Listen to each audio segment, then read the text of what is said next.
من لا يشكر الناس لا يشكر الله. طبعا بداية احنا بنشكر إدارة المدرسة، يعني إدارة المدرسة المتميزة، مدرسة الشيوم الإعدادية، مدرسة الشيوم أبو تشيشة الإعدادية عشان ما حدش يزعل يعني. نتيجة يعني الجهد اللي هم بيعملوه والإخلاص اللي هم بيعملوه ظهر هذه النتيجة وهذه الثمرة الجيدة. ايه الثمرة بقى اللي احنا حصلنا عليه؟ تفوق مدرسة الشيوم وحصول على المركز الأول في مسابقة اللغة الإنجليزية على مستوى الإدارة. يعني حصلوا مرتين، المركز الأول على مستوى المنطقة، وده طبعا دي تكريم، والمركز الأول على مستوى الإدارة. أول حاجة بنشكر القائد والمديرة المحترمة المتميزة الأستاذة أمنية.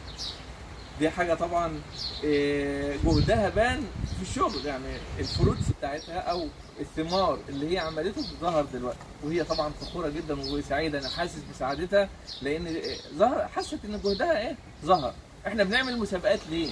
مش هدفنا إن حد يكسب أو كده أو شهرة أو لقطات أو صور. المسابقات دي لها اهداف كثيره ورسائل كثيره. اول حاجه الناحيه العلميه اللي انتم حضراتكم عارفينها، اللي احنا عاوزين نرفع المستوى العلمي. ثاني حاجه الناحيه الاجتماعيه، احنا قعدنا مع بعض اهوت قاعده وانتم قعدتوا مع مدارس ثانيه ودي ناحيه اجتماعيه. ثالث حاجه الناحيه الاخلاقيه ودي مهمه جدا.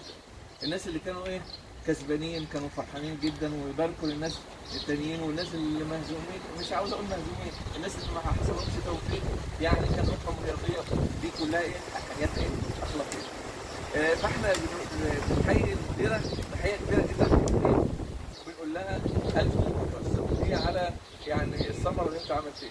ثاني حاجه بنشكر الاستاف بتاع اللغه الانجليزيه، بصراحه احسن استاف، يعتبر من احسن الاستاف في الدقهليه، مش هقول في بالقاس. عندنا الاستاذ وائل السيد طبعا مشرف بتاع المدرسه، وهو المدرب بتوع الشباب دول، لانه احنا ارهقناه بصراحه وديناه الشلطان تقريبا ولا الكردون، بهدلناه يعني، ورجعنا وديناه في القاس ثاني الثانويه بقى. فبصراحه تحمل معانا وهو الراجل بتاعنا بصراحه. اول ما بنحتاج حاجه يا استاذ وائل بصراحه يعني. فاحنا بنكرمه النهارده ان هو مدرب الشباب اللي هم كسبوا في المركز الاول على مستوى الاداره. طبعا شكر خاص جدا للاستاذه المحترمه الخلوقه الاستاذه امل صبري، وهي طبعا من يعني قامه من القامات بتاع اللغه الانجليزيه الكبيره. طبعا هيبقى لها تكريم خاص هي والاستاذه ناهد والاستاذ حسن، دول سبيشال بقى مع ان شاء الله الاستاذه امنيه هتتكرم كمان.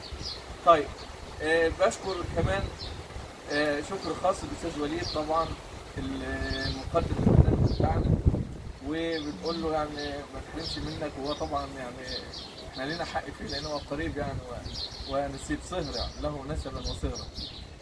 طبعا هنبدا دلوقتي بتوزيع الجوائز والاستاذ وليد هيقول الاسماء. بسم الله الرحمن الرحيم. قبل التوزيع نسمع الاستاذه امنيه بس تعليق. بسم الله الرحمن الرحيم. الحقيقه انا مش لاقيه كلمات تعبر عن سعادتي، وفي نفس الوقت عام شكر لابنائي وبناتي المتفوقين. والحقيقه انا سعيده جدا جدا بهم، وبتمنى ان جميع المواد يبقوا زي ماده اللغه الانجليزيه. برضه مش قادره اوصف سعادتي وشكر وتقديري لمدرسي ومدرسات اللغه الانجليزيه بالمدرسه. والحقيقه هم ما بيتاخروش لا بالنسبه لمادتهم ولا لاي عمل. منتهى التعاون والتفاني والاخلاص، الحقيقه مشاركه منهم في كل شيء بتحتاجه المدرسه. فيعني نفسي كل الاسر عندي وكل مدرسي المواد يبقوا بنفس الروح، بنفس المشاركه. الحقيقه زي ما بقول انا مش لاقيه كلمات اعبر بقى عن شكر وتقديري لهم، ودايما بتمنى لهم التوفيق. وايضا بتوجيه اللغه الانجليزيه الاسره المحترمه، التوجيه المحترم المتعاون مع المدرسه اللي ايضا ما بيتاخرش عن اي طلب للمدرسه، وطبعا متمثل في مستر اسامه. بوجه له كل الشكر والتحيه والتقدير، والف مبروك. نبدا بقى. بسم الله الرحمن الرحيم.